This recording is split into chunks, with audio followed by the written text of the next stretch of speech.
राधे राधे। हरे कृष्णा। कैसे हो आप सभी लोग? आशा करती हूँ आप सभी परम मंगल में हो गए, स्वस्थ हो गए, अच्छे हो गए।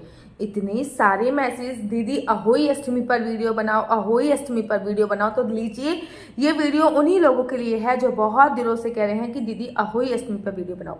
पूरा पंचांग देख के मैंने सारी बातें नोट कर ली हैं। अच्छा, जब मैं पंचांग देख रही थी अहोई अष्टमी के लिए कि भैया अहोई अष्टमी 24 तारीख की मनाई जाएगी या 25 तारीख की मनाई जाएगी, तब मैंने देखा कि अहोई अष्टमी के साथ साथ अहोई अष्टमी पर रवि पुष्य योग भी है। देखो, वैसे जब रविवार गुरु पुष्य योग भी है, अपने आप में ये अद्भुत संयोग है। वैसे तो अहोई अष्टमी अपने आप में ही बहुत विशेष होता है। करवा चौथ के 4 दिन बाद मनाने जाने वाला उत्सव है और दिवाली से 8 दिन पहले मनाए जाने वाले उत्सव को अहोई अष्टमी का उत्सव कहते हैं। ये जो अहोई अष्टमी है, ये बच्चों की किसी भी प्रकार की अनहोनी नहीं होने देती। अहोई अष्टमी, इसमें अहोई माता की पूजा होती है और कहते हैं कि अहोई माता माता पार्वती का ही एक स्वरूप है। अगर आपको संतान प्राप्ति नहीं हो रही है तो आप अहोई अष्टमी का व्रत रखिए।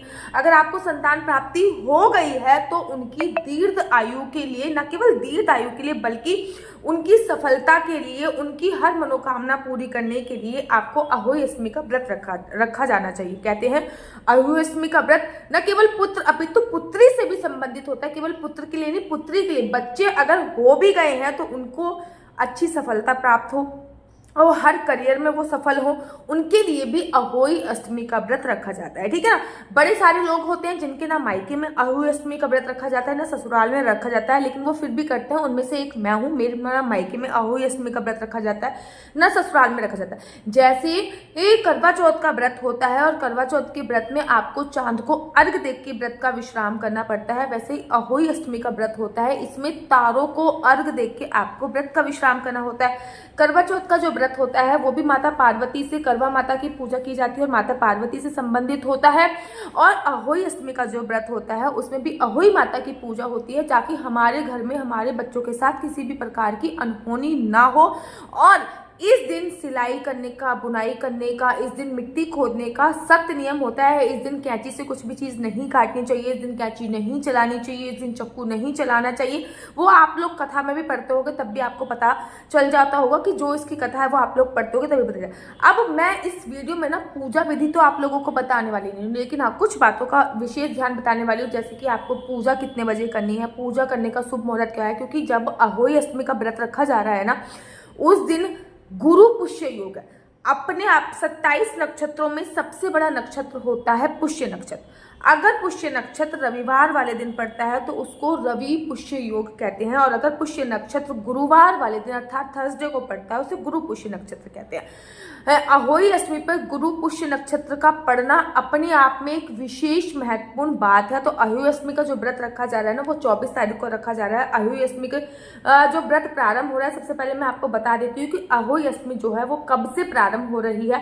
तो अहोई अष्टमी का जो व्रत प्रारंभ हो रहा है वो हो रहा है, अष्टमी तिथि का जो प्रारंभ हो रहा है ना, वो 24 अक्टूबर को रात को 1:30 बजे के आसपास हो रहा है, जो कि 25 अक्टूबर को रात को 1:30 बजे के आसपास विश्राम हो रहा है। मतलब 24 तारीख को जब सूर्य उदय होगा तो सूर्य उदय के साथ आपको अष्टमी तिथि की प्राप्त होगी। जब आपको सूर्य उदय के साथ अष्टमी तिथि प्राप्त हो रही है तो कोई भी संदेह नहीं है, अहोई अष्टमी का जो व्रत रखा जा रहा है वो 24 तारीख को पूरे भारतवर्ष में रखा जा रहा है। याद रखिए, जैसे करवा चौथ के व्रत में संकल्प लेना जरूरी होता है, वैसे ही अहोई अष्टमी के व्रत में संकल्प लेना जरूरी होता है। मुझे अच्छा लगता है कि लोग अब जागरूक हो रहे हैं। पहले लोगों को पता ही नहीं होता था कि संकल्प क्या लिया जाता है।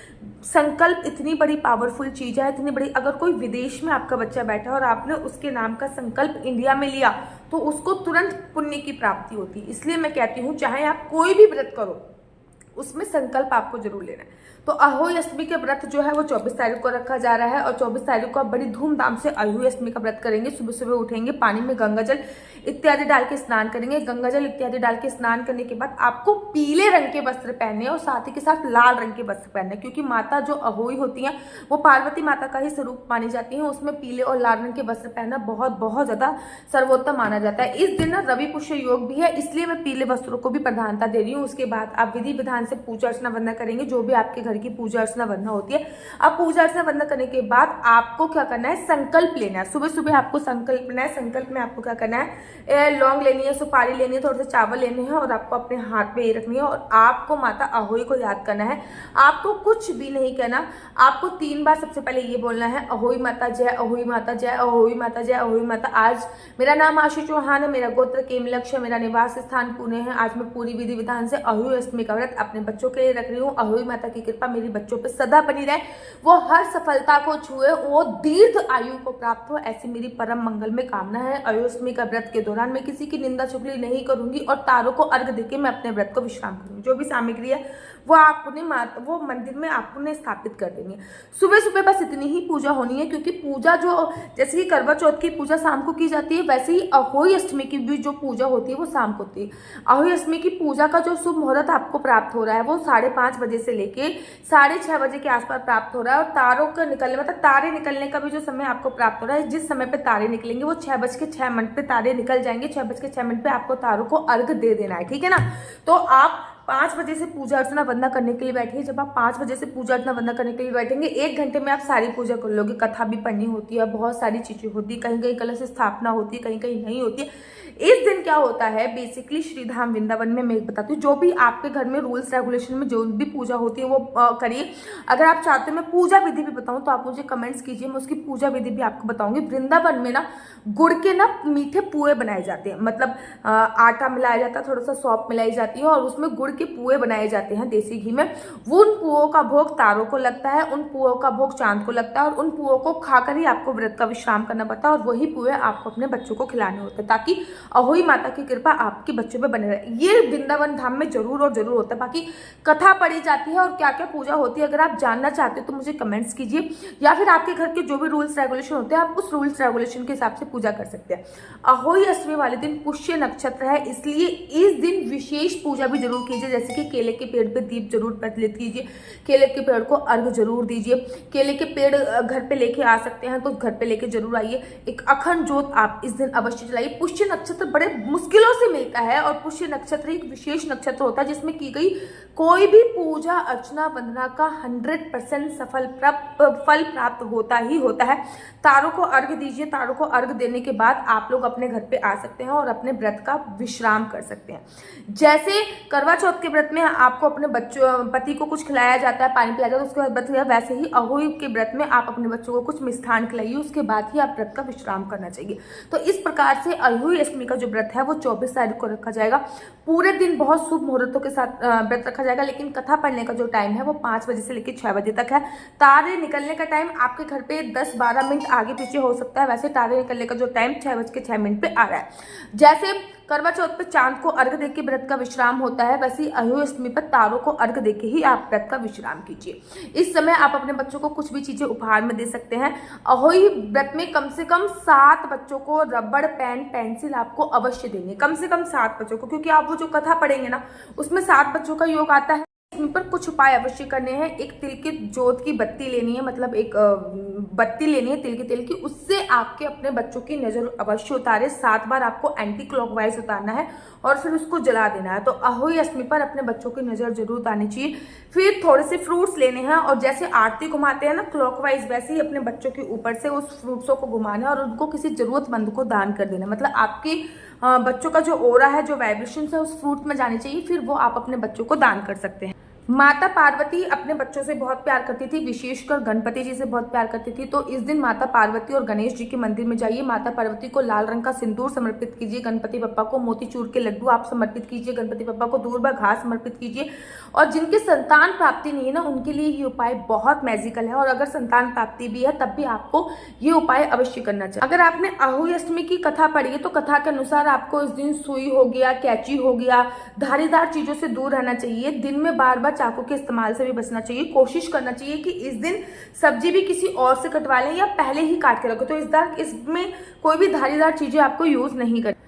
अहोई अष्टमी वाले दिन कथा के अनुसार 7 बच्चे होते हैं, आपको पता ही होता। तो 7 बच्चों को कॉपी, पेन, पेंसिल, कुछ खाने की चीजें जरूर उपहार में दें। लड़का हो चाहे लड़की, कोई भी फर्क नहीं पड़ता। अहोई अष्टमी पे पुष्य नक्षत्र, तो इसमें जो भी दान आप कर रहे हैं वो भी अपने आप में विशेष महत्वपूर्ण है। इस दिन अपने बच्चों के लिए चांदी का कोई हाय खरीद के लेके आए, चांदी का कोई नजरिया खरीद के लेके आए, क्योंकि पुष्य नक्षत्र पे खरीदा गया कोई भी सोना अपने आप में बहुत बहुत इंपॉर्टेंट होता है। तो अहोई अष्टमी की आप सभी को बहुत बहुत शुभकामनाएं। अहोई अष्टमी पर ना राधा कुंड में स्नान का भी विशेष महत्व होता है। कहते हैं राधा कुंड में अहोई अष्टमी पर आधी रात्रि को स्वयं राधा रानी आके विराजमान होती है और जो भी उस समय पे जो 51 मिनट का समय मिलता है, 51-52 मिनट का समय होता है, जो भी उस समय पे राधा कुंड में स्नान कर रहा होता है खुले बालों से अपने जोड़ के साथ, माता राधा उनकी गोद हमेशा हरी भरी करती हैं। जब भी आप राधा कुंड में स्नान करते हो तो आपके हाथ में एक पेठा होना चाहिए, जो कच्चा पेठा सफेद रंग का होता है, जिससे पेठा भी बनता है। वो पेठा आपके लाल कपड़े में बंधा हुआ होना चाहिए, तब आपको स्नान करना चाहिए। बहुत उत्तम फलों की प्राप्ति होती है। राधा कुंड के ऊपर मैं दूसरी वीडियो बनाऊंगी। अगर आप अपनी कुंडली मुझसे दिखवाना चाहते हैं तो मेरा नंबर है 4 बार 9 20 25 65। मैं दोबारा से रिपीट करूंगी, 4 बार 9 20 25 65। आप अपने बच्चों की डेट ऑफ बर्थ, आपका बच्चा जॉब करेगा, बिजनेस करेगा तो किस फील्ड में बिजनेस करेगा, जॉब करेगा तो किस फील्ड में जॉब करेगा, क्या लकी नंबर है, क्या लकी कलर है, अहोई अष्टमी पर अपने बच्चों की जन्म पत्री जरूर और जरूर दिखाएं। क्योंकि अहोई अष्टमी पर मैं कुंडली दिखने का थोड़ा सा कम चार्ज करूंगी।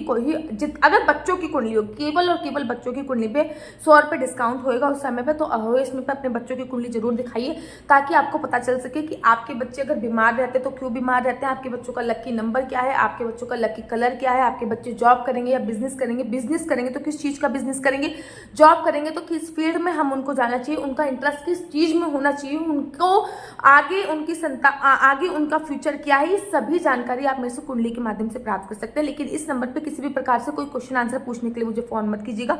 ये नंबर केवल और केवल कुंडली दिखाने के लिए है। और अहोई अष्टमी पर आप सभी को केवल एक दिन के लिए, अगर ये वीडियो देख के आप आ रहे हो तो एक दिन के लिए आपको 100 रुपये का डिस्काउंट है और कम पैसों में आपकी कुंडली देखी जाएगी। अगर आपको मेरी वीडियो अच्छी लगती है तो आप अपना यूट्यूब चैनल हरि बोल को लाइक से सब्सक्राइब करना बिल्कुल भी मत भूलिए। तब तक के लिए मुझे दीजिए इजाजत। राधे राधे, हरे कृष्णा, हरि।